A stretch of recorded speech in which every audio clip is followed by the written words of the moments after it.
The distant rumble of thunder rolled across the darkening Arizona sky as Tabitha King stood on the weathered porch of her late husband's ranch, her eyes fixed on the horizon where storm clouds gathered.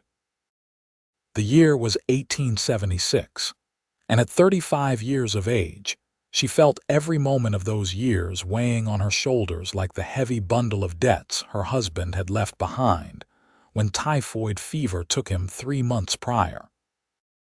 Fort Bowie, Arizona Territory, had been her home for 8 years, but now the ranch that had once represented their dreams was slipping through her fingers like desert sand.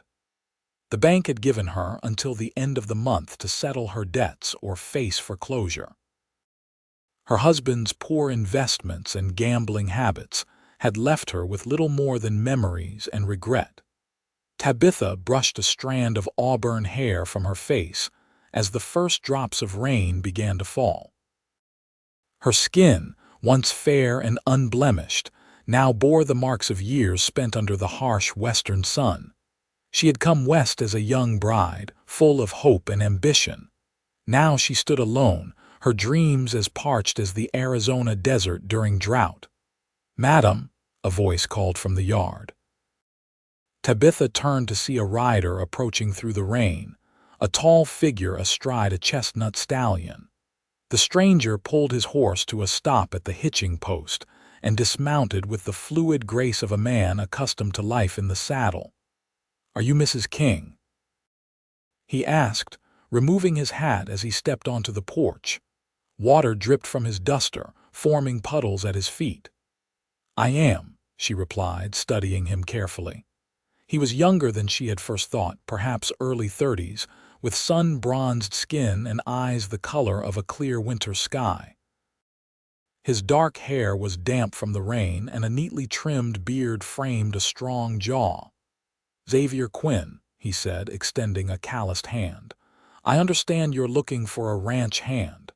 Tabitha hesitated before accepting his handshake. "I was, but circumstances have changed. I'm afraid I can no longer afford help." Xavier's eyes held hers for a moment too long. "I heard about your troubles in town, that's why I'm here." Tabitha stiffened. The last thing she needed was pity from a stranger. "Mr. Quinn, I appreciate your concern, but call me Xav," he interrupted. "And I'm not offering charity, Mrs. King. I'm offering a business proposition." Thunder cracked overhead and Tabitha sighed. "You'd better come inside. This storm isn't letting up any time soon." The interior of the ranch house was modest but clean, with simple furniture that had seen better days. A fire crackled in the stone hearth, casting dancing shadows on the walls. "Coffee," Tabitha offered, moving to the stove. "Much obliged," Xavier replied, settling his large frame into a chair at the kitchen table. As she prepared the coffee, Tabitha's mind raced. She had heard every proposal imaginable over the past weeks, mostly from men looking to acquire her land for pennies on the dollar. Yet something about Xavier Quinn's direct gaze told her his offer might be different. "So, Mr. Quinn, Xav," she corrected herself as she set a steaming mug before him. "What's this business proposition?" Xavier wrapped his hands around the mug, his expression thoughtful. "I've spent the last 15 years working ranches across 4 territories. Saved every penny I could. I'm looking to put down roots, but starting from scratch is near impossible these days." Tabitha nodded. Land was becoming increasingly difficult to acquire as the railroad pushed west and cattle barons expanded their holdings. "Your ranch has good water, decent grazing land, and it's the right size for a man to manage without a small army of hands," Xavier continued. "I'm proposing a partnership. My capital and labor for half ownership. We clear your debts, rebuild your herd, and split the profits." Tabitha nearly laughed. "Half ownership? Mr. Quinn, you don't even know how much debt I'm facing." $2,843, he said without hesitation, plus interest. Tabitha's cup clattered against its saucer. How did you— I spoke with Mr. Holden at the bank before riding out, Xavier said, his expression unreadable. I have $3,000. It covers your debt with enough left over to buy new stock. Suspicion flared in Tabitha's mind. Why would you do this? There are plenty of ranches for sale outright. Why take on a partner, especially a woman you don't know?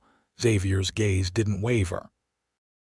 Because those ranches don't have what this one does. And what's that? Potential, he said simply. And because starting over is always easier when you're not doing it alone. For the first time in months, Tabitha felt a flicker of hope, quickly extinguished by reality. I'm too old to start over, she sighed, the weight of her situation pressing down on her once more. The cowboy smiled, a warm expression that transformed his weathered face. I'm just the right age to begin, he replied.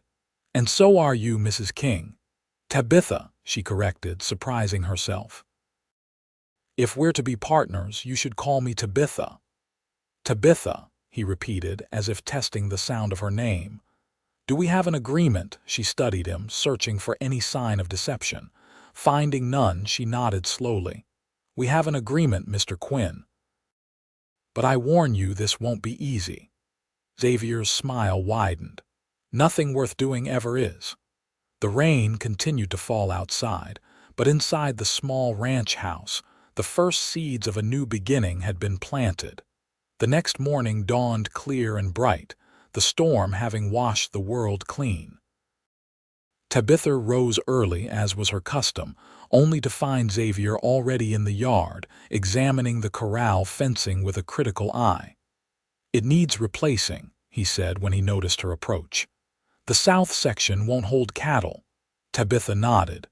James always meant to fix it, never found the time. We'll start there, Xavier said decisively. After we visit the bank. The ride into Fort Bowie was silent, each lost in their own thoughts. Tabitha couldn't help but wonder if she had made a rash decision. Xavier Quinn was a stranger, yet she had agreed to tie her future to his on nothing more than a gut feeling and desperation. Fort Bowie had grown considerably since Tabitha had first arrived. What had once been little more than a military outpost and a handful of buildings had developed into a proper town with a main street lined with businesses. A general store, a saloon, a small hotel, and at the far end, the first bank of Arizona Territory. People nodded greetings as Tabitha and Xavier made their way down the street. She was acutely aware of the curious glances cast their way. News traveled fast in small towns, and by nightfall, everyone would know about her new partnership. Mr. Holden, the bank manager, looked up in surprise when they entered. Mrs. King, he said, adjusting his spectacles, and Mr. Quinn, what brings you both in today? We're here to settle Mrs. King's debt, Xavier said without preamble, placing a leather pouch on the banker's desk. Holden's eyebrows rose. The entire amount. Every penny, Xavier confirmed. The banker looked between them. I see. And may I ask in what capacity you're involving yourself, Mr. Quinn? Mr. Quinn and I have formed a partnership, Tabitha interjected, finding her voice. The King Ranch will now be the King Quinn Ranch. Holden's expression was skeptical. A partnership, most unusual. The papers have been drawn up, Xavier said, producing a document from his coat pocket. We'd like you to witness the signing. As Tabitha signed her name to the partnership agreement, she felt a strange mixture of relief and trepidation. She was no longer solely responsible for the ranch's survival, but she had also relinquished half her claim to what had been her home for nearly a decade. Congratulations, Holden said, though his tone lacked enthusiasm. I hope this arrangement proves beneficial. Outside the bank, Tabitha released a breath she hadn't realized she'd been holding. That's done, then. Xavier nodded. Now the real work begins. We'll need supplies. The general store was their next stop. As Xavier negotiated prices for lumber, nails, and other necessities, Tabitha found herself watching him with growing curiosity. He was methodical and shrewd, driving a hard bargain without being unreasonable.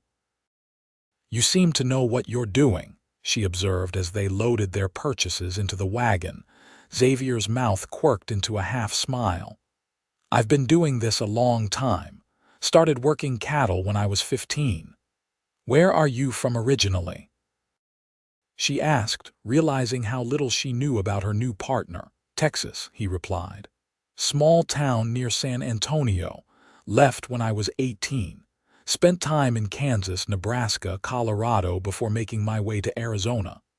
"Family," a shadow crossed his face. "None living." Tabitha didn't press further. Everyone in the West carried their own burdens and secrets. If Xavier Quinn wanted to share his past, he would do so in his own time. They made one final stop before leaving town at the cattle broker's office. By the time they headed back to the ranch, they had arranged for the delivery of 30 head of cattle the following week, a modest beginning, but more than Tabitha had dared hope for just days earlier. The next weeks passed in a blur of activity. True to his word, Xavier worked from sunrise to sunset, repairing fences, cleaning irrigation ditches, and preparing the ranch for the arrival of their small herd. Tabitha worked alongside him whenever possible, though she spent much of her time maintaining the household and garden. One evening, as the sun dipped below the horizon, painting the sky in shades of orange and purple, Tabitha brought a pitcher of lemonade to where Xavier was finishing repairs on the barn roof. "You should take a break," she called up to him. Xavier drove in one final nail before climbing down the ladder. Sweat glistened on his brow, and his shirt clung to his broad shoulders. Tabitha found herself averting her eyes as he accepted the glass she offered. "Thank you," he said, draining half the glass in one long swallow. They stood in companionable silence, watching as the first stars appeared in the deepening blue of the evening sky. "You've accomplished more in 2 weeks than my husband did in a year," Tabitha observed, then immediately regretted her words. It felt disloyal to speak ill of James despite his failings. "Different men have different strengths," Xavier said diplomatically. Was he a good husband otherwise? The question caught Tabitha off guard. "He was. Charming, full of dreams. Always talking about the fortune we'd make once the ranch was established." She sighed. But the reality of ranch life was harder than he expected. He spent more and more time in town at the card tables. Xavier nodded but offered no judgment. "And before him, you weren't always in Arizona." "No," Tabitha replied with a small smile. "I was born in Philadelphia. My father was a bookkeeper. I was 26 when I met James, practically a spinster by Eastern standards. He painted such a vivid picture of life in the West. Adventure, opportunity, a chance to build something meaningful." "And has it been what you expected?" Xavier asked, his blue eyes studying her face. Tabitha considered the question. "No," she admitted. "It's been harder, lonelier, but also more beautiful. There's a freedom here I never knew in Philadelphia." "Freedom comes with its own price," Xavier observed. "Yes, it does," Tabitha agreed softly. "What about you? Why haven't you settled somewhere before now?" Xavier refilled his glass, his expression thoughtful. "Never found the right place, I suppose, or the right time. Always felt like I was searching for something just over the next horizon." "And now," he turned to face her fully, his gaze intent. "Now I think maybe what I've been looking for has been here all along. I just didn't know it." The air between them seemed to thicken with unspoken possibilities. Tabitha felt a warmth spreading through her that had nothing to do with the lingering heat of the day. It had been a long time since a man had looked at her the way Xavier was looking at her now. The moment was broken by the distant howl of a coyote. Tabitha took a step back, suddenly aware of how close they were standing. "I should prepare supper," she said, her voice not quite steady. Xavier nodded, his expression unreadable once more. "I'll finish up here and join you shortly."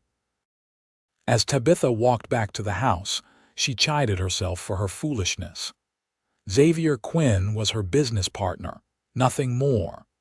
The last thing she needed was to complicate matters with inappropriate feelings.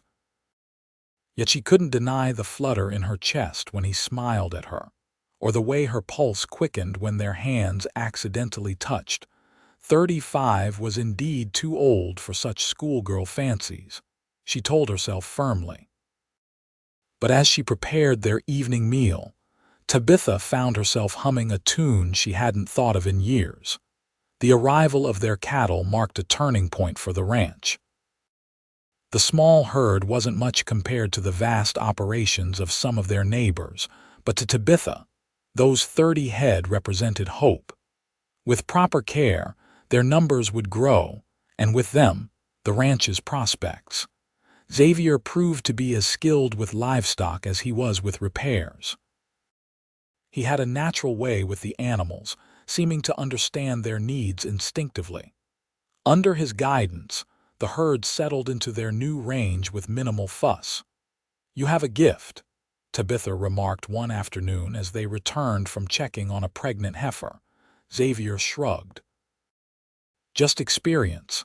Cattle aren't complicated. They want food, water, and to be left alone most of the time. Not so different from people in that respect." Tabitha laughed. "Is that what you want, to be left alone?" Something flickered in Xavier's eyes. "Once, maybe, not anymore." Before Tabitha could respond, the sound of approaching horses drew their attention. 3 riders were coming down the road toward the ranch house, dust rising in their wake. "Expecting visitors?" Xavier asked, his posture subtly shifting to alertness. Tabitha shook her head. "No." As the riders drew closer, Tabitha recognized the man in the lead, Harold Blackwood, owner of the sprawling Double B ranch that bordered their land to the north. Blackwood was in his 50s, a stern-faced man with iron-gray hair and a reputation for ruthless business practices. With him were 2 of his ranch hands, both wearing sidearms. "Mrs. King," Blackwood called as he reined his horse to a stop. His gaze slid to Xavier. "I'd heard rumors you'd taken on a partner." "Mr. Blackwood," Tabitha acknowledged coolly. "This is Xavier Quinn." Xavier nodded but said nothing. "What brings you to our ranch?" Tabitha asked, deliberately emphasizing the "our." Blackwood dismounted, handing his reins to one of his men. "Thought I'd pay a neighborly visit, see how you're faring after your difficulties." "We're managing quite well, thank you," Tabitha replied. "So I see." Blackwood's eyes swept over the repaired fences and newly painted barn. "Quite a transformation in just a few weeks." He turned his attention to Xavier. "You've been busy, Mr. Quinn." "There's always work on a ranch," Xavier said evenly. Blackwood nodded. "Indeed. Though I wonder if your efforts might be better spent elsewhere. This is difficult country for a small operation." "We'll manage," Xavier replied. Of course," Blackwood said with false joviality. "But should you find the burden too great, my offer still stands, Mrs. King. I'd be willing to take the property off your hands at a fair price, naturally." Tabitha felt a surge of indignation. "As I told you before, Mr. Blackwood, the ranch is not for sale." Blackwood's smile thinned. "Everything has its price, Mrs. King. It's simply a matter of finding the right number." His gaze hardened as he looked at Xavier. "And I should warn you, Mr. Quinn, partnerships can be complicated, particularly in this territory." The threat was thinly veiled but unmistakable. Xavier stepped forward, his voice calm but carrying an underlying steel.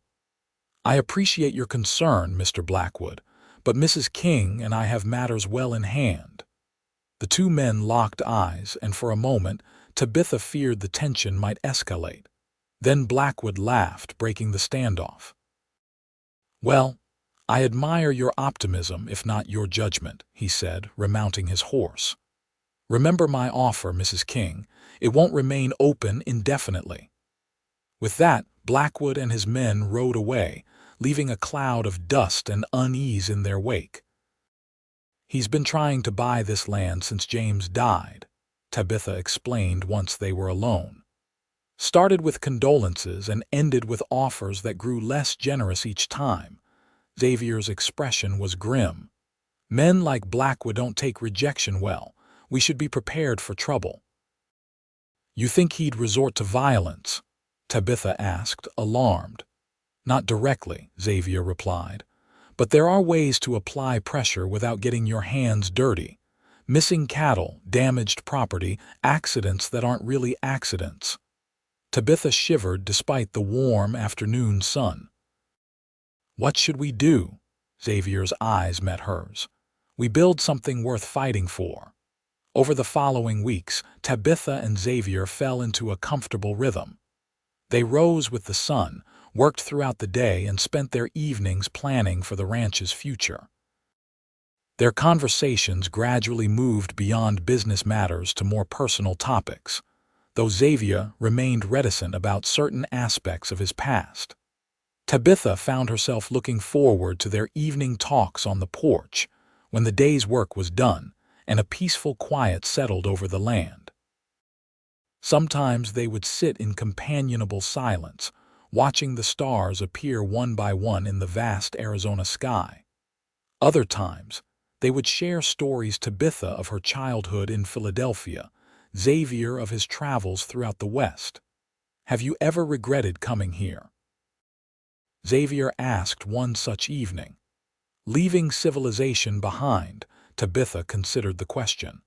"I've had moments of doubt," she admitted.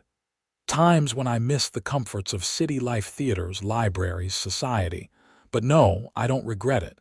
The East never felt like home the way this land does." Xavier nodded in understanding. "The first time I saw the desert, I thought it was the most desolate place I'd ever encountered. Took me years to see the beauty in it, the way the light changes the colors of the rocks, the resilience of the plants that survive against all odds." "Like us," Tabitha said softly. Xavier's gaze found hers. "Like you," he corrected. "Most would have given up after what you've been through." "I nearly did," she reminded him. "But you didn't," Xavier said, his voice warm with admiration. "That's what matters." Tabitha felt a blush rising to her cheeks and looked away. "It's getting late. We should turn in. Early start tomorrow." Xavier stood, but instead of heading to the bunkhouse where he had insisted on sleeping despite Tabitha's offer of the spare bedroom, he remained on the porch. "Tabitha," he said, using her given name with a gentleness that made her heart skip. She turned back to him. "Yes, I'm glad I found this place," he said. "Found you." Before she could respond, he descended the porch steps and walked toward the bunkhouse, leaving Tabitha with a flutter in her chest and a confusion of emotions she hadn't felt in years. That night, as she lay in bed, Tabitha reflected on how dramatically her circumstances had changed in just a few short weeks, from the brink of losing everything to a cautious hope for the future. And at the center of that transformation stood Xavier Quinn, a man who had appeared in her life like an answer to prayers she hadn't dared to voice. Sleep eluded her as she contemplated the growing attraction she felt toward her partner. It was foolish, she told herself. Their arrangement was a business matter, nothing more. Yet she couldn't deny the connection that was developing between them, a connection that went beyond their shared enterprise. At 35, with a failed marriage behind her, Tabitha had resigned herself to a life of practicality rather than passion. Xavier's arrival had disrupted that resignation, awakening feelings she had thought long dormant. "You're being ridiculous," she whispered to the darkness. "He's your business partner, not a suitor." But as she finally drifted off to sleep, it was Xavier's face that filled her dreams. The weeks stretched into months, and the King Quinn Ranch began to prosper under their combined efforts. Their small herd grew with the birth of calves, and Xavier's careful management of their resources allowed them to reinvest in improvements to the property. They hired two young ranch hands brothers named Thomas and Henry Grayson to help with the increasing workload. Word of their success spread through the territory, bringing occasional visitors. Some came with legitimate business, others out of curiosity to see the unlikely partnership that was defying expectations. Through it all, Tabitha and Xavier presented a united front, their working relationship strengthening with each challenge they overcame. It was on a crisp autumn morning when trouble finally arrived in earnest. Tabitha was in the kitchen preparing breakfast when she heard Xavier's urgent call from outside. She rushed to the door to find him striding toward the house, his expression thunderous. "What is it?" she asked, alarmed. "Someone cut the fence on the north boundary," Xavier said, his voice tight with controlled anger. 10 head are missing. Tabitha's heart sank. "Blackwood can't prove it," Xavier replied, "but the tracks lead toward his property." "We should notify the sheriff," Tabitha suggested. Xavier's laugh was bitter. "Sheriff Daniels, the man who plays poker with Blackwood every Saturday night, he'll file a report and nothing more." "We can't just let them steal our cattle," Tabitha protested. "We won't," Xavier assured her. "I'll track them. If I can find where they're being held, we'll have something to take to the sheriff." Tabitha shook her head. "Not alone, I'm coming with you." Xavier's expression softened. "Tabitha, it could be dangerous." "It's my ranch too," she reminded him. "My cattle. I can ride as well as any man, and I'm a better shot than most." After a moment's hesitation, Xavier nodded. "All right, but we leave the Grayson boys here to watch the place. No telling what else Blackwood might try while we're gone." They set out an hour later, following the trail of the missing cattle. Xavier led the way, his eyes constantly scanning the ground for signs. Tabitha rode slightly behind, her Winchester rifle resting across her saddle. The trail led them north, skirting the edge of Blackwood's property before veering east toward a series of rocky outcroppings that marked the border between ranching land and Apache territory. "He's smart," Xavier muttered. "Taking them this way means if anyone spots the cattle, they'll assume they were taken by Indians." Tabitha felt a chill that had nothing to do with the autumn air. "Do you think he'd risk stirring up trouble with the Apache?" "Men like Blackwood don't worry about consequences for others," Xavier replied grimly. "Only what serves their interests." They continued following the trail until midday, when Xavier suddenly raised his hand for Tabitha to stop. Ahead, nestled between two rocky hills, was a small box canyon. The sound of cattle lowing drifted on the breeze. "They're in there," Xavier said, dismounting and tethering his horse to a scrub oak. "We'll approach on foot, less chance of being spotted."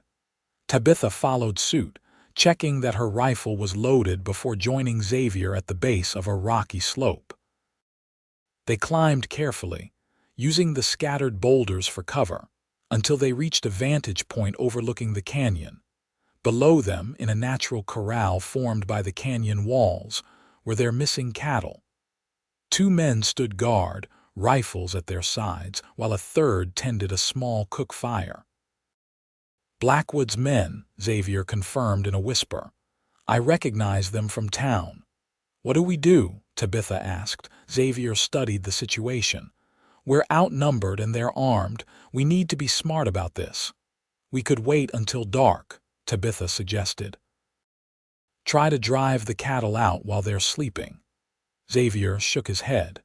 "Too risky, and they'll likely move the herd before nightfall. We need to." His words were cut short by the sound of a rifle being cocked behind them. "Don't move," a gruff voice commanded. Tabitha felt her blood run cold as she slowly turned to see a 4th man standing behind them, his rifle aimed squarely at Xavier's chest. Well, the man said with a cruel smile. "Looks like we caught ourselves some trespassers, boys," he called down to his companions. The men below looked up, then scrambled for their weapons. "We're not trespassing," Xavier said calmly, though Tabitha could see the tension in his jaw. "Those are our cattle you've stolen." The man laughed. "Stolen? These strays wandered onto Double B land. We're just holding them until their rightful owner can be determined." "Their brands say otherwise," Tabitha interjected, anger overriding her fear. The man's smile disappeared. "Shut your mouth, woman. Mr. Blackwood will decide what happens to you and your cattle." "Is that so?" Xavier said, his voice dangerously quiet. "And what does Blackwood plan to do with us?" The man's smile returned, uglier than before. "He just said to make sure you got the message. How we deliver it is up to us." The threat hung in the air between them. Tabitha's hand inched toward the small pistol concealed in her jacket pocket, a precaution Xavier had insisted upon when they set out. "I think there's been a misunderstanding," Xavier said, slowly raising his hands. "Why don't we all ride to Fort Bowie together? Talk to the sheriff, sort this out civilized-like?" The man snorted.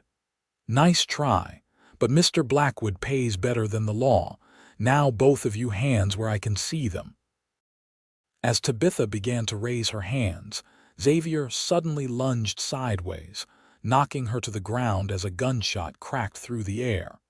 The bullet whistled past where they had been standing a moment before. "Run!" Xavier shouted, drawing his own pistol and returning fire. Tabitha scrambled behind a boulder as bullets ricocheted off the rocks around them.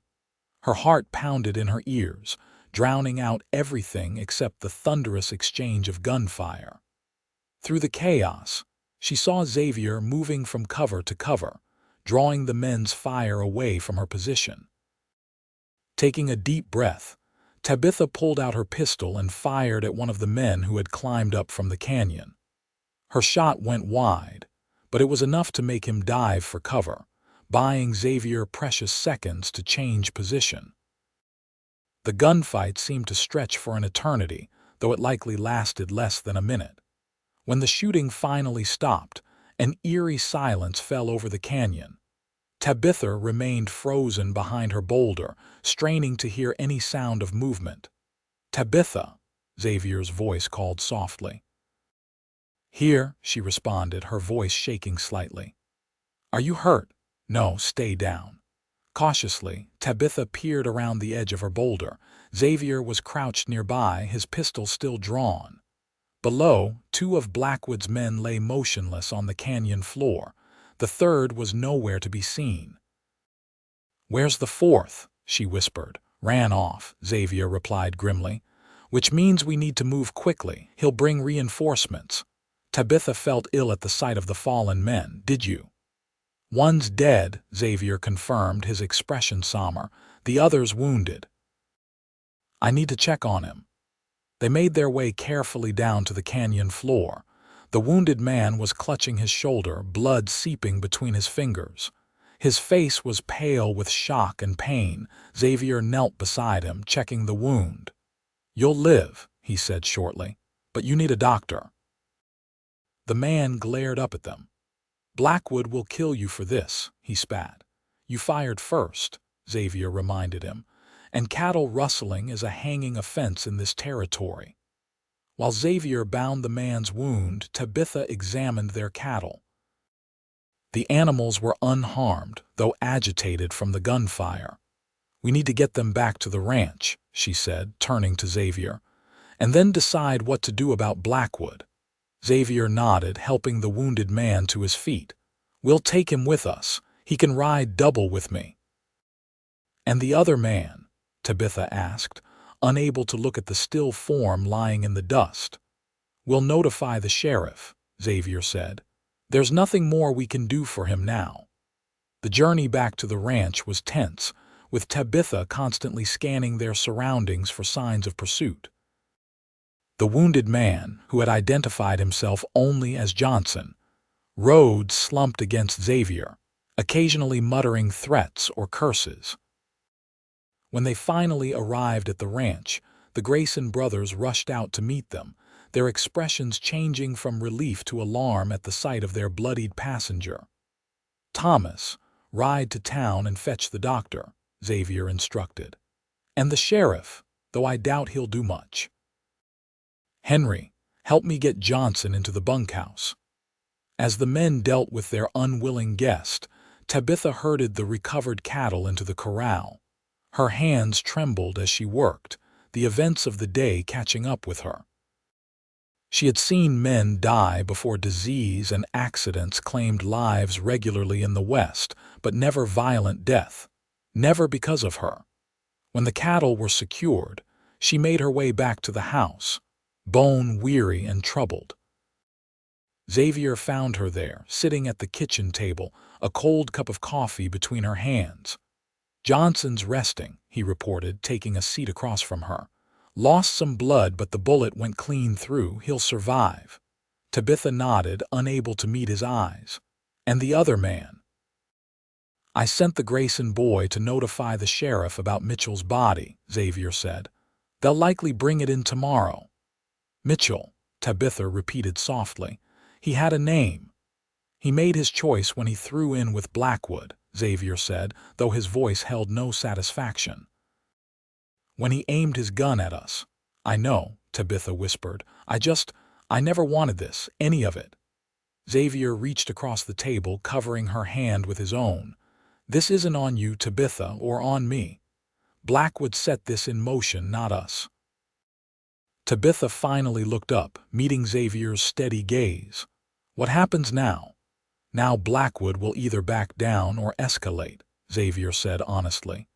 "If he's smart, he'll distance himself from what happened today, claim his men were acting without orders. And if he's not smart?" Tabitha asked, though she feared she knew the answer. Xavier's expression hardened. "Then we defend what's ours." Sheriff Daniels arrived the following morning, his expression suggesting he'd rather be anywhere else. A tall, weathered man in his 50s, Daniels had been sheriff of Fort Bowie for nearly a decade, long enough to form alliances with powerful men like Harold Blackwood. "Quite a situation you've got here, Mrs. King," he drawled, removing his hat as he entered the house. His gaze slid to Xavier, who stood by the fireplace. "Mr. Quinn." "Sheriff," Xavier acknowledged coolly. "I've got Johnson in the wagon," the sheriff continued. "Doc Winters patched him up well enough to travel, says he'll live to stand trial if it comes to that." "When it comes to that," Xavier corrected. "The man was caught red-handed with stolen cattle," Sheriff Daniels sighed. "Mr. Johnson tells a different story, says you two ambushed him and his friends while they were moving strays back to Double B land." "That's a lie," Tabitha said firmly. "Those cattle have our brand, clear as day." "Brands can be altered," the sheriff pointed out. "Are you accusing us of rustling our own cattle?" Xavier asked, his voice dangerously quiet. The sheriff held up his hands placatingly. "I'm not accusing anyone of anything just yet. Just saying there are two sides to every story. And you're more inclined to believe the side that plays poker with you every Saturday," Xavier observed. Sheriff Daniels' face hardened. "Watch yourself, Quinn. I don't take kindly to implications against my character." "Then prove me wrong," Xavier challenged. "Do your job. Investigate properly. Check the brands, track the cattle trail, question witnesses without bias." For a moment the tension in the room was palpable. Then the sheriff sighed, his shoulders sagging slightly. "Look, I know Blackwood can be difficult, but he's a powerful man in this territory. Going against him isn't something to do lightly." "We're not asking you to go against anyone," Tabitha said, softening her tone. "Just to seek the truth, that's all." Sheriff Daniels studied her for a long moment. "All right, Mrs. King. I'll look into it properly, but I can't promise you'll like what I find." He settled his hat back on his head. "I'll be taking Mitchell's body back to town as well. His family should be notified." After the sheriff departed, Tabitha and Xavier stood in silence, the weight of the situation settling over them like a heavy blanket. "He won't do anything," Xavier said finally. "Not against Blackwood." "Then what options do we have?" Tabitha asked. Xavier's expression was resolute. "We protect ourselves. Double the guard on the herd, repair and reinforce the fences, and make it clear to Blackwood that further aggression will be met in kind." Tabitha nodded slowly. "And if that's not enough," Xavier met her gaze, "then we fight harder." The following days passed in a state of heightened vigilance. Xavier and the Grayson brothers took turns patrolling the property boundaries, while Tabitha kept a loaded shotgun within reach at all times. Despite their precautions, Tabitha found sleep elusive, her dreams haunted by the sound of gunfire and the sight of a man falling to the canyon floor. On the third night after the incident, Tabitha sat on the porch, wrapped in a shawl against the autumn chill. The moon was full, bathing the ranch in silvery light that transformed the familiar landscape into something ethereal and strange. She heard Xavier's approach. Before she saw him, the soft crunch of boots on gravel. He paused at the foot of the porch steps, looking up at her. "Can't sleep?" he asked softly. Tabitha shook her head. "Every time I close my eyes, I see it all again." Xavier climbed the steps and settled into the chair beside her. For a while, they sat in companionable silence, listening to the night sounds: the distant howl of a coyote, the soft nickering of horses in the corral, the rustle of wind through the cottonwoods.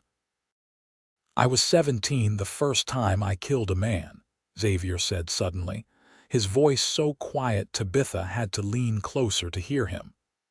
"He was trying to rob the ranch where I was working. Came at me with a knife when I caught him in the barn." Tabitha turned to look at him, but Xavier's gaze remained fixed on the distant horizon. "I didn't sleep for days afterward," he continued. "Kept seeing his face, hearing the sound he made when my bullet hit him." Xavier finally looked at her. "It never gets easier." "Not if you're the kind of person who should be allowed to carry a gun." "Does it get less difficult?" Tabitha asked. Xavier considered the question. "The nightmares fade eventually, but the weight of it, knowing you've taken a life that stays with you, becomes part of who you are." "I feel responsible," Tabitha admitted. "If I hadn't insisted on coming with you, then I might be dead," Xavier interrupted. "Your shot distracted Johnson long enough for me to take cover. You saved my life, Tabitha." The conviction in his voice stirred something within her, a warmth that spread through her chest, momentarily displacing the cold knot of guilt she'd been carrying. "We protect each other," Xavier said softly. "That's what partners do." His hand found hers in the moonlight, strong fingers intertwining with her own. The simple touch felt more intimate than anything Tabitha had experienced in years, sending a tremor through her that had nothing to do with the night chill. "Xavier," she began, uncertain what she wanted to say. "I know," he replied, as if he could read the confusion in her heart. "This isn't the time, not with everything that's happening." Tabitha nodded, grateful for his understanding. Yet as they sat hand in hand beneath the Arizona moon, she couldn't help but wonder if there would ever be a right time for the feelings growing between them. The next morning brought unexpected visitors. Tabitha was hanging laundry when she spotted a cloud of dust on the horizon, riders approaching from the direction of Fort Bowie.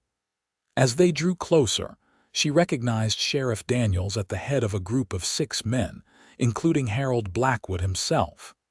"Xavier," she called, her heart racing with apprehension. Xavier emerged from the barn, took one look at the approaching party, and moved quickly to Tabitha's side. "Go inside," he said quietly. "Get the shotgun, but stay out of sight unless things turn ugly." "I won't hide in the house while you face them alone," Tabitha protested. Xavier's expression softened. "Not hiding, Tactical advantage. If this goes poorly, you'll have a clear shot from the front window. Reluctantly, Tabitha nodded and retreated to the house, positioning herself by the window with the shotgun across her lap. Outside, Xavier stood his ground as the riders entered the yard. "Quinn," Sheriff Daniels called, reining his horse to a stop. "We need to talk." "I'm listening," Xavier replied, his posture deceptively relaxed though Tabitha could see the tension in his shoulders. Blackwood dismounted, brushing dust from his expensive coat. "I've come to settle this matter personally," he announced, "in the interest of neighborly relations." "Neighborly relations," Xavier repeated with a raised eyebrow. "Is that what you call sending armed men to steal our cattle?" Blackwood's face darkened momentarily before his practiced smile returned. "A misunderstanding, nothing more. My men were overzealous in their duties." "Overzealous enough to get one of them killed," Xavier observed coldly. "A tragedy I deeply regret," Blackwood said, though his eyes held no sorrow. "Which is why I'm here to make amends." He gestured to the sheriff. "Daniel, if you would explain the arrangement we've discussed." Sheriff Daniels cleared his throat uncomfortably. "Mr. Blackwood has agreed to drop all potential charges against you regarding Mitchell's death. In exchange, he's proposing a mutual non-aggression pact between your properties." "How generous," Xavier said, his voice dripping with sarcasm. "And what about our stolen cattle? The damage to our fence?" "Mr. Blackwood has agreed to pay reasonable compensation," the sheriff continued. $3 per head, plus lumber costs for the fence repairs." "That's less than half their market value," Xavier protested. Blackwood spread his hands in a gesture of false magnanimity. "It's a fair offer, Quinn, more than fair, considering the circumstances." "And what circumstances are those?" Xavier asked dangerously. "The fact that you killed one of my men and wounded another," Blackwood replied, dropping all pretense of cordiality. "The fact that your word against theirs might not hold up in a territorial court, especially with Mrs. King's reputation to consider." Inside the house, Tabitha's hands tightened on the shotgun. How dare he threaten her reputation? As if being a widow running a ranch was somehow scandalous. "My reputation," she called, stepping onto the porch, the shotgun held ready but not aimed. "Please, Mr. Blackwood, enlighten us all about my reputation." Blackwood's smile turned cold. "Mrs. King, I was wondering when you'd join us. I merely meant that a woman in your position alone, taking on a male partner of unknown background, well, people talk." "People like you mean," Tabitha retorted. "People who see a woman succeeding without a husband and can't stand it." "Your success is debatable," Blackwood said dismissively, "but your choices are certainly unconventional." Xavier took a step forward, his hand dropping to the pistol at his hip. "You've said your piece, Blackwood. Now I'll say mine. We're not accepting your insultingly low offer. You stole our cattle, damaged our property, and sent armed men against us. If you want peace between our ranches, you'll pay full market value for the cattle, plus damages." Blackwood's face flushed with anger. "You're in no position to make demands, Quinn." "Neither are you," Xavier countered, "unless you want every rancher in the territory to know you're a rustler." "How many of them do you think would side with you over their own cattle?" A tense silence fell over the yard. The men who had accompanied Blackwood shifted uncomfortably in their saddles, while Sheriff Daniels looked like he'd rather be anywhere else. Finally, Blackwood gave a tight nod. "Full market value for the cattle, nothing more. And a written agreement that you'll respect our boundaries going forward," Tabitha added, descending the porch steps to stand beside Xavier. Blackwood's eyes narrowed, but after a moment he nodded again. "Have your terms drawn up and sent to my ranch. If they're reasonable, I'll sign them." "I'll witness the agreement," Sheriff Daniels offered, clearly relieved that violence had been averted. As Blackwood and his men prepared to depart, the rancher paused, turning back to Xavier and Tabitha. "Don't mistake this for weakness," he warned. "I'm choosing peace because war would be inconvenient at present, but circumstances change." "They certainly do," Xavier agreed evenly. "Remember that." They watched in silence as the riders disappeared down the road. Only when they were out of sight did Tabitha release the breath she'd been holding. "You think he'll honor the agreement?" she asked. Xavier shook his head. "Not willingly.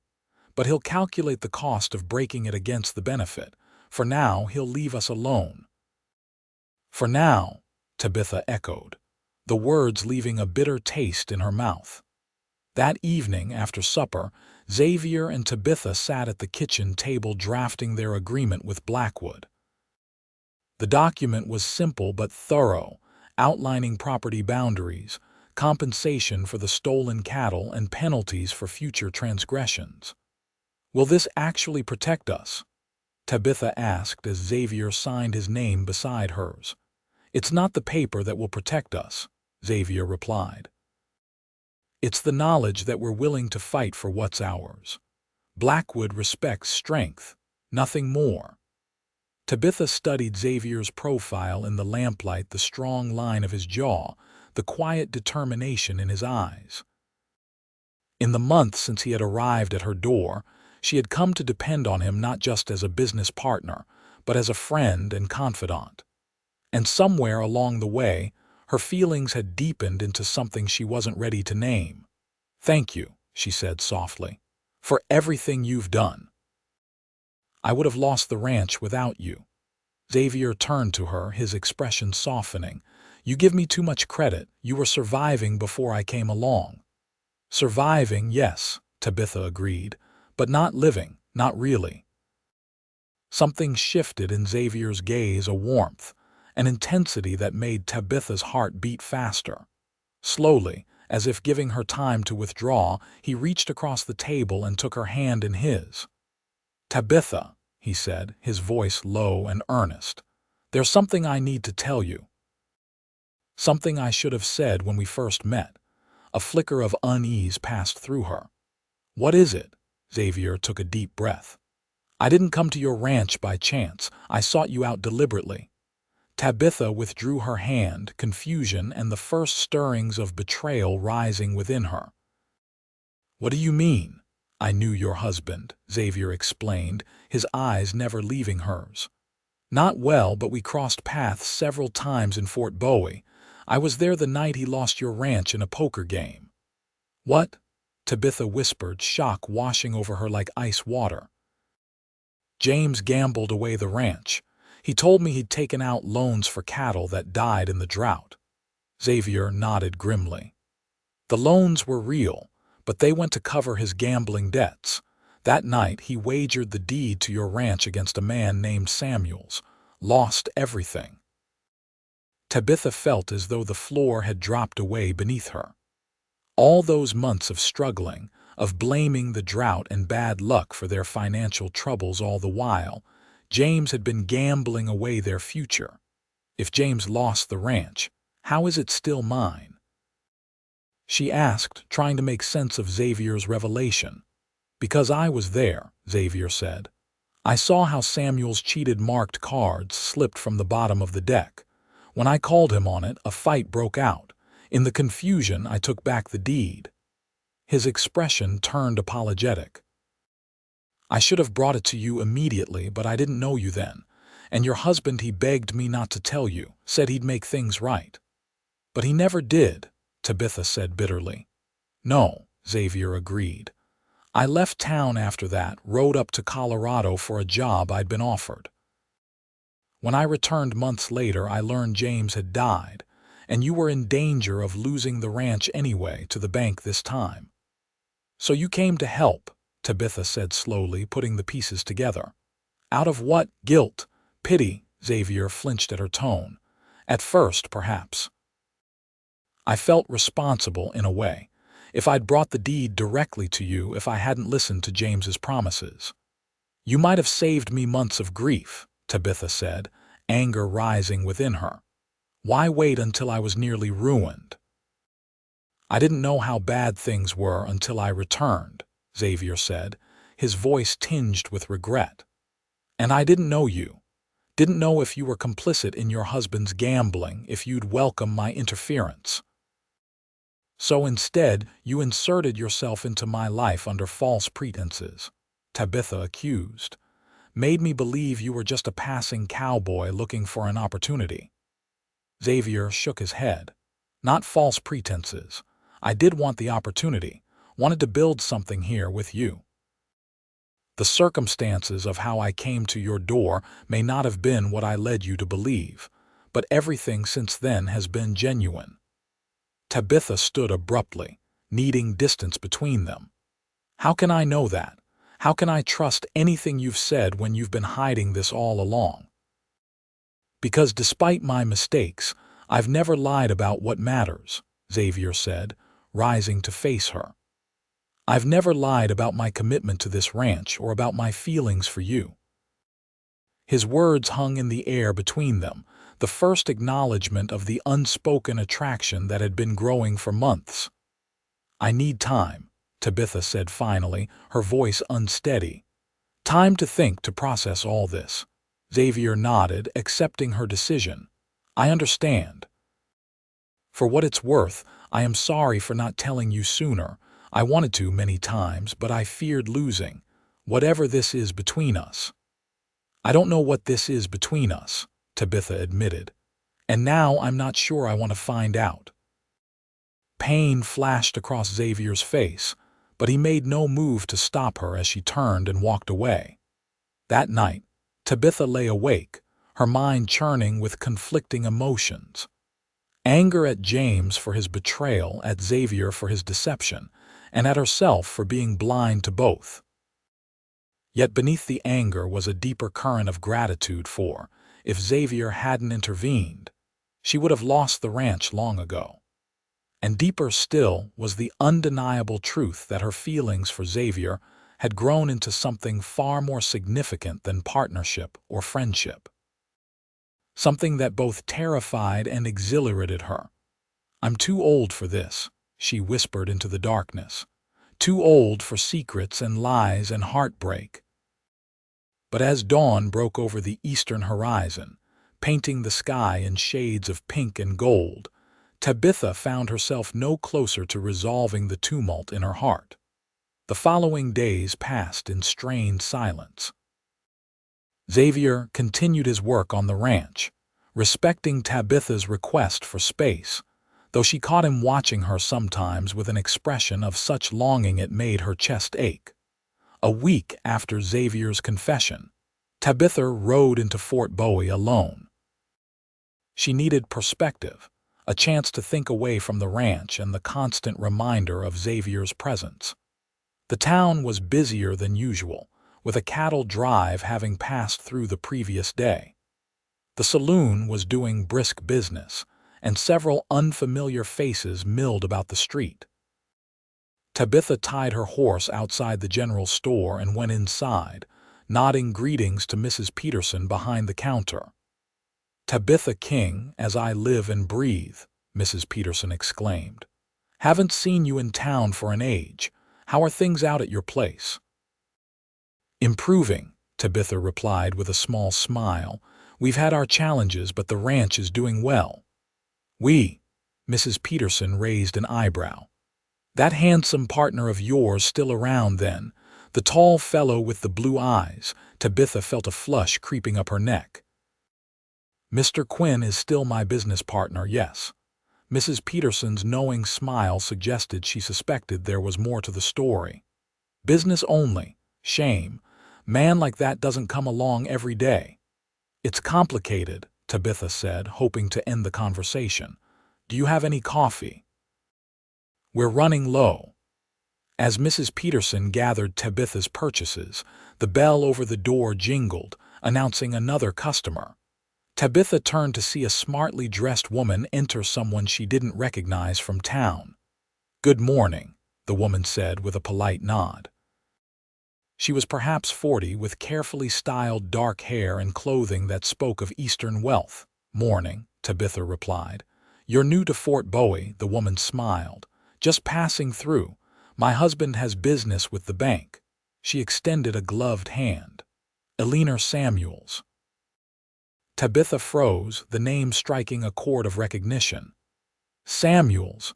Is your husband by chance named Robert Samuels?" Eleanor looked surprised. "Yes. Do you know him?" Before Tabitha could respond, the door opened again, and a man entered, tall, with silver at his temples and the prosperous look of someone accustomed to getting his way. "Eleanor, the banking matter is settled. We can leave." He stopped short when he saw Tabitha, his expression shifting from surprise to calculation. "Mrs. King, isn't it? James King's widow, Mr. Samuels," Tabitha acknowledged coolly. "What brings you to Fort Bowie?" Samuels smiled, though it didn't reach his eyes. "Business opportunities. The territory is growing, and smart investors go where the money flows." He glanced at his wife. "Eleanor, dear, would you mind waiting in the carriage? I'd like a word with Mrs. King." After his wife departed, Samuels turned back to Tabitha. "I was sorry to hear of your husband's passing. James was entertaining company." "So I gather," Tabitha replied dryly. "Especially at the poker table," Samuels chuckled.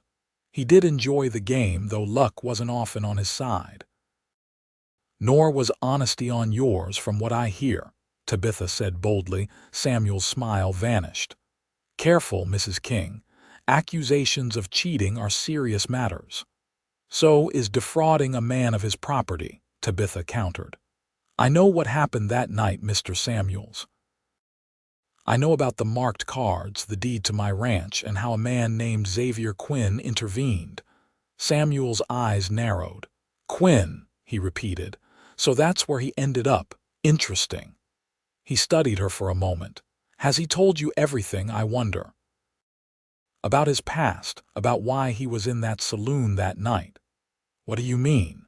Tabitha asked, uncertainty creeping into her voice. Samuel smiled again, this time with genuine amusement. "Oh, this is delicious. He hasn't told you, has he, about his connection to your dear departed husband?" "If you're implying Xavier knew James before that night, he's already admitted as much," Tabitha said, though she felt a flutter of unease. "Knew him?" Samuels laughed. "My dear woman, Xavier Quinn was hunting your husband, had tracked him across 2 territories with the intention of killing him." The world seemed to tilt beneath Tabitha's feet. "You're lying." "Am I?" Samuels raised an eyebrow. "Ask him about a woman named Caroline Quinn. Ask him what happened in El Paso 5 years ago. Then decide who's lying." Before Tabitha could respond, Samuels tipped his hat. "Good day, Mrs. King. Give my regards to Quinn, won't you? Tell him Robert Samuels sends his best." As he left the store, Tabitha stood rooted to the spot, her purchases forgotten. Mrs. Peterson approached cautiously. "Are you all right, dear? You've gone quite pale." "I'm fine," Tabitha managed, though she felt anything but. "I need to go." The ride back to the ranch passed in a blur, Tabitha's mind whirling with questions and suspicions.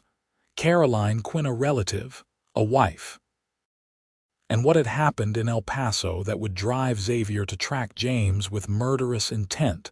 She found Xavier by the corral, mending a section of fence.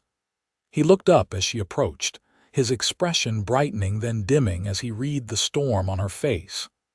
"Tabitha, what's wrong?" "Who is Caroline Quinn?" she demanded without preamble. Xavier went still, the hammer in his hand forgotten. The color drained from his face, confirming Tabitha's worst fears before he even spoke. "Where did you hear that name?" he asked, his voice barely audible. "Robert Samuels is in Fort Bowie," Tabitha said.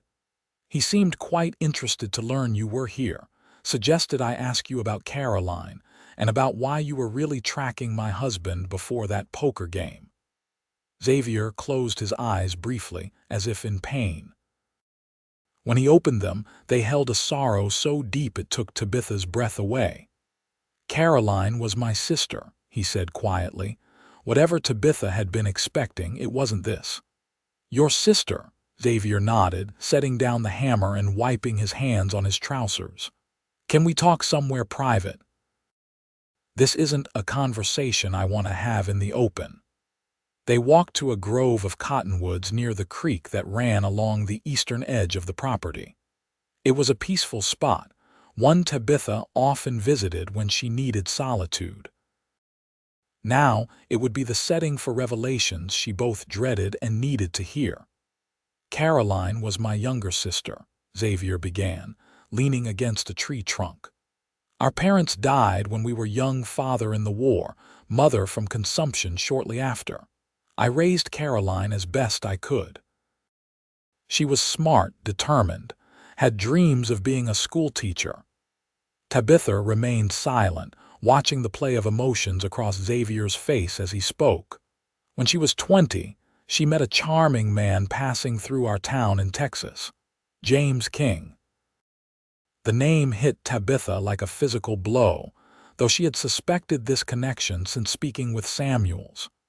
"He courted her, promised to marry her," Xavier continued, his voice hardening.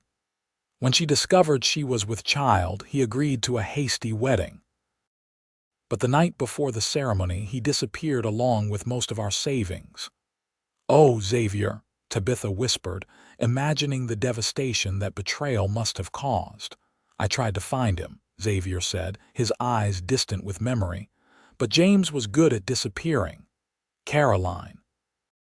The loss broke something in her. She couldn't bear the shame of being an unwed mother in our small town. "She left one night while I was away on a cattle drive." Tabitha's heart clenched, sensing where this story was heading. "What happened to her?" "I tracked her to El Paso," Xavier said, his voice hollow. "Found her in a boarding house. She'd taken laudanum enough to ensure she wouldn't wake up.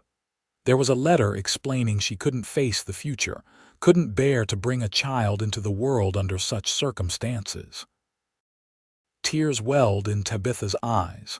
"I'm so sorry, Xavier." "I buried her there in El Paso," Xavier continued. "And then I swore I'd find James King and make him pay for what he'd done. It took years, following rumors and whispers. When I finally tracked him to Fort Bowie, I learned he was married to you." "And you hesitated," Tabitha realized. "Because of me," Xavier nodded. "I came to town planning to confront him, maybe challenge him to a duel, something that would look legitimate. But when I saw him in that saloon, gambling away your future just as he'd gambled away Caroline's." He shook his head. "I couldn't let history repeat itself." "So instead of killing him, you saved our ranch," Tabitha said, understanding dawning. "You chose to protect his wife rather than avenge your sister." "I told myself it was temporary," Xavier admitted. "That I'd find another way to make him face justice. But then he died, and you were left to bear the consequences of his actions just as Caroline had been." "So you came to help me," Tabitha said softly. "Out of guilt or atonement?" Xavier looked at her directly. "At first, perhaps. But Tabitha, from the moment I met you, truly met you, not just observed you from afar, everything changed. You're nothing like I expected. Your strength, your determination, your kindness despite everything you've endured. I came here carrying 5 years of hatred, but you showed me there could be something more." Tabitha stood motionless, absorbing his words. The man before her had suffered losses as profound as her own, had carried a burden of grief and vengeance that had shaped his life's course. Yet he had chosen a different path when confronted with the opportunity for revenge. "Why didn't you tell me all this when you revealed the truth about James and the deed?" she asked. Xavier sighed. "I was afraid. Afraid you'd see me only as a man who had wanted your husband dead. Afraid you'd believe I was using you somehow in a delayed revenge. Mostly, I was afraid of losing the connection we've built, something I never expected to find here or anywhere." Tabitha stepped closer to him, close enough to see the flecks of gray in his blue eyes. "And now? What do you want now, Xavier?" "What I've wanted since I realized revenge wasn't the answer," he said softly. "A chance to build something good from so much pain. A future, Tabitha, with you if you can forgive my deception." Tabitha reached up, gently touching his face. "There's nothing to forgive. James wronged us both in different ways. What matters is what we choose to do now." Xavier covered her hand with his own. "And what do you choose, Tabitha?" Instead of answering with words, Tabitha rose on tiptoes and pressed her lips to his tentatively at first, then with growing confidence as Xavier's arms encircled her waist, drawing her closer. When they finally parted, Xavier rested his forehead against hers. "Are you sure?" he whispered. "Once you said you were too old to start over." Tabitha smiled, her heart lighter than it had been in years. "And you said you were just the right age to begin. You were right." Xavier's answering smile was like the sunrise after the longest night. "Then let's begin together." The months that followed were filled with hard work, challenges, and a deepening bond between Tabitha and Xavier. The King Quinn Ranch flourished under their joint management, their cattle herd growing steadily as they reinvested profits into improving the property. Word of their success spread throughout the territory, bringing both admiration and envy. Harold Blackwood maintained an uneasy peace, bound by the agreement he had signed but clearly resentful of their prosperity. As winter gave way to spring, Xavier and Tabitha's relationship blossomed alongside the desert wildflowers. They were discreet in public, mindful of the gossip that would inevitably follow, but in private, they allowed themselves to explore the love that had grown between them, a love born of shared struggles and mutual respect. It was on a warm April evening, with the sunset painting the western sky in brilliant hues of orange and pink, that Xavier asked Tabitha to marry him. They were sitting on the porch, as they often did after supper, watching the day's light fade into twilight. "I have something for you," Xavier said, reaching into his pocket. He withdrew a small wooden box, intricately carved with a pattern of intertwined vines. "It's beautiful," Tabitha said, admiring the craftsmanship as she accepted the gift. "Open it," Xavier encouraged, an uncharacteristic nervousness in his voice. Inside, nestled on a bed of velvet, was a ring, a simple gold band set with a small but perfect diamond. "It was my mother's," Xavier explained as Tabitha stared in wonder.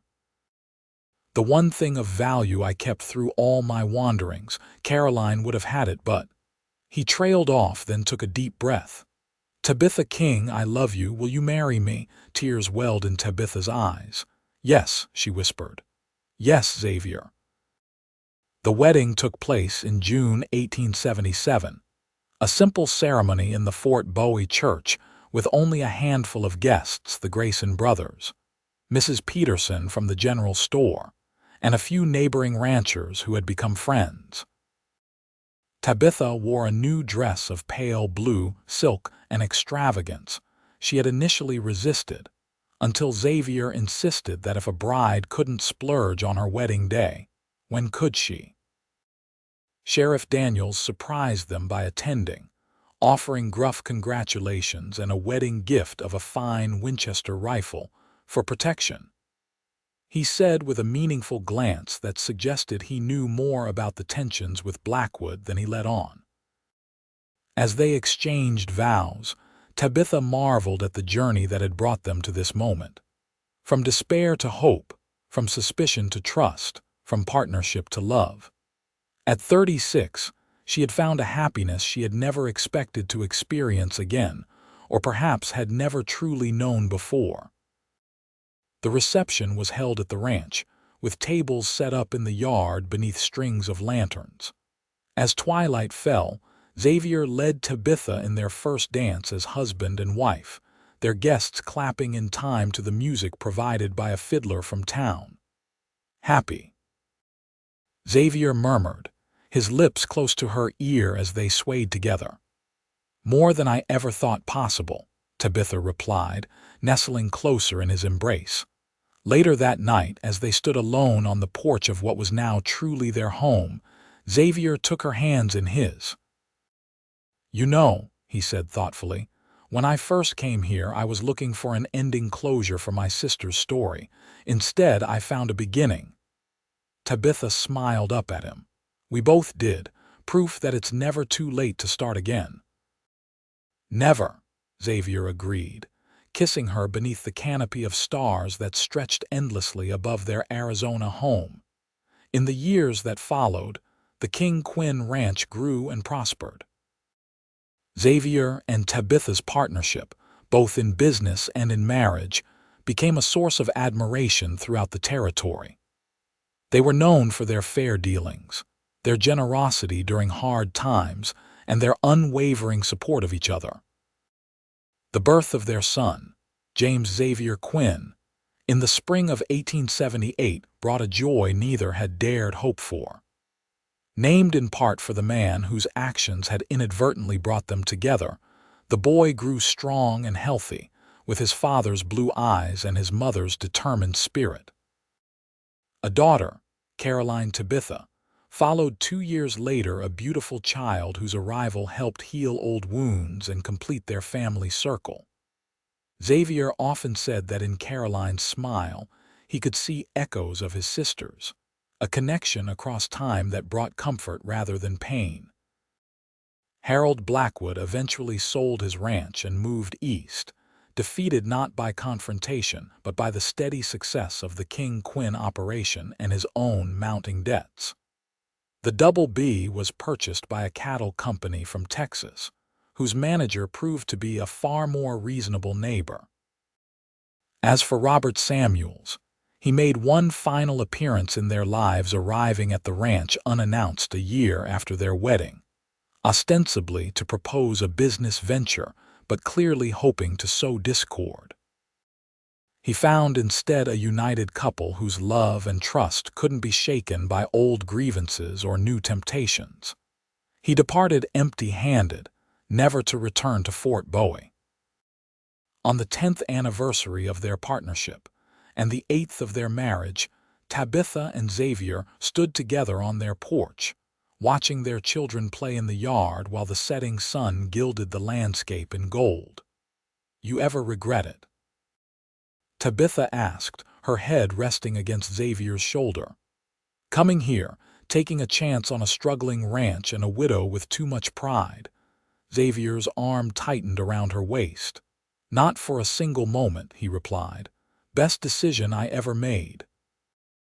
Tabitha smiled, thinking of all they had built together, not just the ranch with its expanding herd and improved buildings, but the life they had created from the ashes of past sorrows. "You know," she said thoughtfully, "I used to think that life was about avoiding mistakes, making safe choices. It took me a long time to realize that sometimes the greatest joy comes from the biggest risks." Xavier nodded, his gaze following their children's laughter-filled game of tag. Like telling a stubborn, beautiful ranch owner that she wasn't too old to start over. "Exactly like that," Tabitha agreed, turning in his arms to face him. At 45, her hair now held strands of silver, and fine lines marked the corners of her eyes, evidence of a decade of Arizona sun and countless smiles. Xavier, too, bore the marks of time, deeper creases around his mouth, gray threading through his dark hair. But his eyes still held the same intensity when they looked at her, the same devotion that had sustained them through good years and difficult ones. "I love you, Tabitha Quinn," he said softly, using the name she had taken 8 years earlier with pride and joy. "And I love you, Xavier Quinn," she replied, rising on tiptoes to kiss him as the day's last light painted the sky in shades of promise, the perfect sunset to a day in the life they had built together. One choice, one risk, one beginning at a time. In the distance, their children's laughter mingled with the evening sounds of the ranch cattle lowing in the pasture, horses nickering in the corral, the whisper of wind through the cottonwoods. It was the symphony of the life they had created together, a melody of hope and perseverance, of love found in the most unexpected circumstances. And as darkness settled over the Arizona landscape, stars emerging like distant beacons in the vast western sky, Tabitha and Xavier returned to the home they had built, not just the physical structure, but the sanctuary of belonging they had created for each other. A place where past wounds had healed, where present joys were celebrated, and where future dreams continued to unfold with each new day. For in the end, they had both discovered the same truth, that it is never too late to begin again, to find love, to build a life worth living. Not when you have the courage to take that first step, not when you find someone willing to take it with you, and certainly not when you discover, as Tabitha and Xavier had, that some journeys are meant to be shared across the wild plains of the West, through the seasons of a life fully lived, and into the promise of all the tomorrows still to come.